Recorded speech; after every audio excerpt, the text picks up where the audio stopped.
Welcome to McPlum, simple solutions served daily. In this video, I will explain how to use HubSpot for automation, step by step. First, log into your HubSpot account and locate the automation section in the main navigation.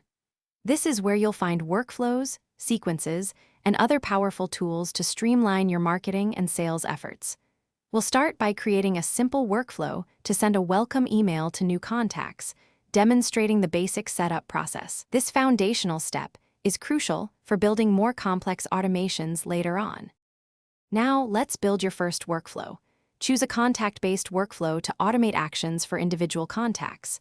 Set your enrollment trigger, for example, when a contact fills out a specific form.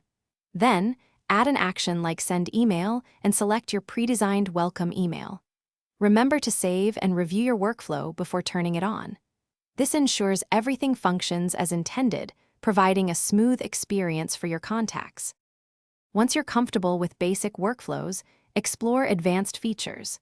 Use if/then branches to create different paths based on contact properties or actions, like whether they opened an email.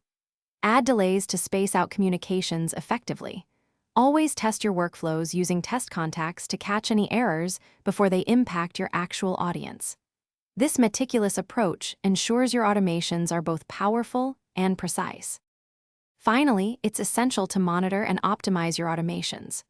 HubSpot provides detailed analytics on workflow performance, showing open rates, click-through rates, and conversion metrics.